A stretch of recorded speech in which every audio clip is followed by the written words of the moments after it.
Hello friends, स्वागत है आपका आज के इस वीडियो में। आज हम बात करेंगे इंडिया के टॉप इंडेक्स फंड्स के बारे में। दोस्तों, आपने कई बार लोगों से सुना होगा कि आप आंख बंद करके निफ्टी 50 इंडेक्स में इन्वेस्ट कर दो या फिर सेंसेक्स के इंडेक्स में इन्वेस्ट कर दो और उसको लंबे समय के लिए भूल जाओ। लेकिन वो ये नहीं बताते हैं कि इंडेक्स फंड की बहुत सारी कैटेगरीज हैं और अगर हम सही तरीके से उन कैटेगरी में से अच्छे इंडेक्स फंड को सिलेक्ट करते हैं तो हम निफ्टी 50 इंडेक्स फंड और सेंसेक्स के इंडेक्स फंड से बहुत ज़्यादा अच्छे रिटर्न कमा सकते हैं। क्योंकि इंडिया में केवल निफ्टी 50 इंडेक्स फंड या सेंसेक्स इंडेक्स फंड ही नहीं है, इसके अलावा भी कई सारे इंडेक्स फंड है जो इनसे बहुत अच्छे रिटर्न दे रहे हैं। तो आज इस वीडियो में हम बात करेंगे कि इंडेक्स फंड क्या होते हैं, इंडेक्स फंड में इन्वेस्ट करते समय कौन सी गलतियां नहीं करना है और जानेंगे इंडिया के टॉप इंडेक्स फंड कौन से हैं जो अच्छा रिटर्न दे सके। और आखिरी में बात करेंगे इंडेक्स फंड के एडवांटेज और डिसएडवांटेज के बारे में। तो चलिए शुरू करते हैं। तो सबसे पहले हम समझते हैं कि इंडेक्स फंड क्या होते हैं। तो दोस्तों, इंडेक्स फंड को समझने से पहले हमें यह समझना होगा कि इंडेक्स क्या होते हैं। तो एक जो इंडेक्स होते हैं वो स्टॉक मार्केट की परफॉर्मेंस को ट्रैक करने में मदद करता है, यानी कि एक पर्टिकुलर पीरियड में मार्केट कितना ऊपर गया या कितना नीचे आया है। इंडिया के स्टॉक मार्केट के मूवमेंट को चेक करने के लिए हम यहाँ पर इंडेक्स को चेक करते हैं और यहाँ पर दो इंडेक्स सबसे ज़्यादा पॉपुलर है, एक है निफ्टी 50 और दूसरा है सेंसेक्स।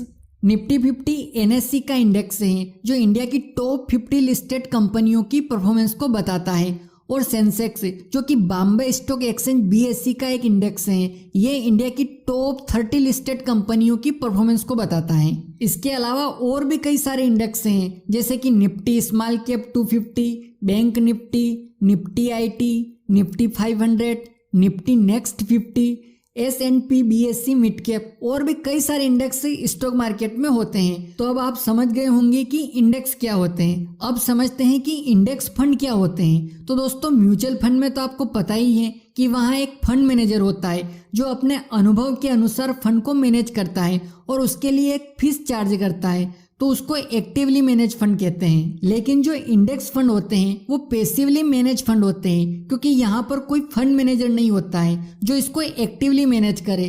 इंडेक्स फंड की एक ही स्ट्रेटेजी होती है कि जिस भी बेंचमार्क इंडेक्स को वो फॉलो कर रहा है उसको केवल कॉपी करना है। मान लीजिए कि यहाँ कोई निफ्टी 50 का इंडेक्स फंड है, तो निफ्टी 50 के जितने भी स्टॉक्स हैं उन्हीं में वो अपने पैसे को इन्वेस्ट करेगा और किसी भी टाइम पीरियड में निफ्टी 50 का जितना रिटर्न बनेगा वो भी उतना ही रिटर्न जनरेट करेगा। तो चलिए अब जानते हैं कि टॉप इंडेक्स फंड कौन से हैं। तो टॉप इंडेक्स फंड की लिस्ट में हमारा पहला फंड है SBI Nifty next 50 index fund. इस फंड के रिटर्न को देखें तो इस फंड ने पिछले एक साल में 46% का रिटर्न दिया, 3 साल में 17% और 5 साल में 21 और ऑल टाइम रिटर्न इसने 16% का बना कर दिया है। इसका AUM 4,973 करोड़ रुपए है और इसमें मिनिमम SIP 500 रुपए से स्टार्ट कर सकते हैं। इसका एक्सपेंस रेशियो 0.32% है और एग्जिट लोड 0.25% है इन 1 मंथ, यानी कि 30 दिन के बाद आप अपना पूरा पैसा निकाल सकते हैं बिना किसी चार्ज के।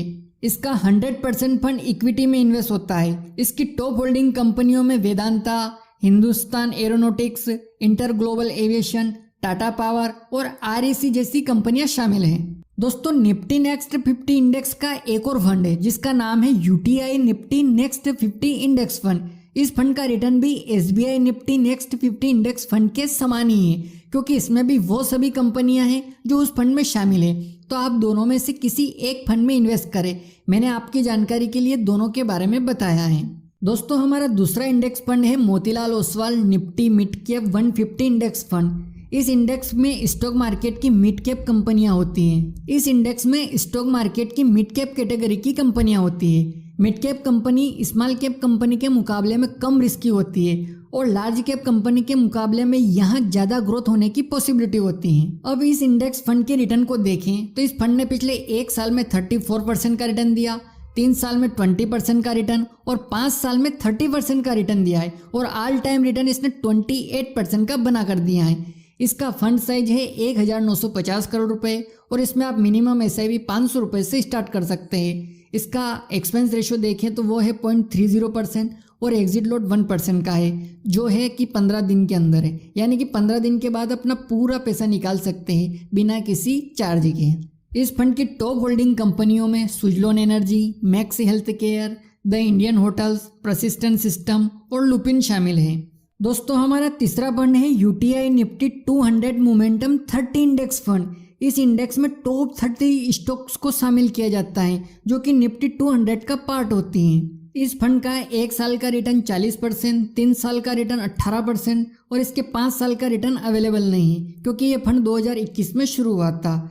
इसका फंड साइज 8,450 करोड़ रुपए और इसमें भी मिनिमम एसआईपी 500 रुपये से शुरू कर सकते हैं। इसका एक्सपेंस रेशियो 0.39% और कोई भी इसमें एग्जिट लोड नहीं है। इसके अंदर निफ्टी 200 मोमेंटम 30 इंडेक्स की 30 कंपनियों को शामिल किया गया है जिसमें Trent, Bajaj auto, NTPC, Bharti Airtel, Mahindra and Mahindra, Tata motors, coal India शामिल है। दोस्तों हमारा अगला फंड है Nippon India Nifty small cap 250 index fund. इस फंड के अंदर स्मॉल कैप 250 इंडेक्स की 250 कंपनियां शामिल है। इसके 1 साल का रिटर्न देखें तो वो है 32%, 3 साल का रिटर्न 20%, इसके 5 साल का रिटर्न अवेलेबल नहीं है क्योंकि ये फंड 2020 में शुरू हुआ था और इसका फंड साइज 1,873 करोड़ रुपए है और इसमें मिनिमम एसआईपी आप 100 रुपये से स्टार्ट कर सकते हैं और इसका एक्सपेंस रेशियो 0.35% है और इसमें भी कोई एग्जिट लोड नहीं है। दोस्तों पांचवा जो फंड है वो है Navi Nifty India manufacturing index fund. ये निफ्टी इंडिया के मैन्युफैक्चरिंग इंडेक्स का फंड है। इस इंडेक्स में कंबाइन कंपनियां होती है, निफ्टी 100 की, निफ्टी मिड कैप 150 की और निफ्टी स्मॉल कैप 50 की। और ये वो कंपनियां होती है जो मैन्युफैक्चरिंग सेक्टर को रिप्रेजेंट करती है। यहाँ पर आपको defence, railway, metals, construction, automobile sector की आज सभी कंपनियां मिल जाएगी। इस फंड के रिटर्न को देखें तो इस फंड ने पिछले 1 साल में 40% का रिटर्न दिया है और 3 और 5 साल का आगे का रिटर्न इसमें अवेलेबल नहीं है क्योंकि ये फंड 2022 में शुरू हुआ था। क्योंकि ये एक थीमेटिक सेक्टोरल फंड है तो इसका फंड साइज अभी बहुत कम है, केवल 51 करोड़ रुपए ही हैं। इसका एक्सपेंस रेशियो 0.22% और इसमें कोई एग्जिट लोड नहीं है। इसकी टॉप होल्डिंग कंपनियों में Sun Pharma, Tata Motors, Reliance Industries, Mahindra and Mahindra, Maruti Suzuki, Tata Steel, Bajaj Auto जैसी कंपनियां शामिल हैं। तो दोस्तों ये थे टॉप इंडेक्स फंड जिनको आप अपनी लिवाश लिस्ट में कंसीडर कर सकते हैं। तो चलिए अब जानते हैं कि इंडेक्स फंड में इन्वेस्ट करने के एडवांटेज और डिसएडवांटेज क्या हैं। सबसे पहले हम एडवांटेज के बारे में बात कर लेते हैं। तो पहला तो ये है कि ये पैसिवली फंड होते हैं तो इनकी फीस बहुत कम होती है और दूसरा ये है कि ये पर्टिकुलर किसी बेंचमार्क इंडेक्स को फॉलो करते हैं और वहाँ पर कई सारी कंपनीज के स्टॉक होते हैं तो इससे डाइवर्सिफिकेशन मिलता है। और चौथा ये है कि ये म्यूचुअल फंड की बजाय कम रिस्की होते हैं। अब डिसएडवांटेज की बात करें तो पहला डिसएडवांटेज ये है कि बाकी फंड के कंपैरिजन में यहाँ पर फ्लेक्सिबिलिटी थोड़ी कम होती है। दूसरा, आप अगर यहाँ पर लमसम इन्वेस्टमेंट करना चाहते हैं तो मार्केट की वॉलेटिलिटी की वजह से आपको यहाँ पर टाइम देना ज़रूरी हो जाता है। तो दोस्तों अब आपको समझ में आ गया होगा कि इंडेक्स फंड क्या होते हैं। इंडेक्स फंड को लेकर आपके मन में जो भी सवाल थे वो क्लियर हो गए होंगे, लेकिन फिर भी आपके मन में कोई भी सवाल है तो आप कमेंट बॉक्स में पूछ सकते हैं। और अगर ये वीडियो आपको पसंद आया है तो लाइक कर दीजिएगा और चैनल पर अगर पहली बार आए हैं तो इसको सब्सक्राइब कर लीजिएगा। मिलते हैं अगले वीडियो में किसी नए टॉपिक के साथ, तब तक के लिए जय हिंद, जय भारत।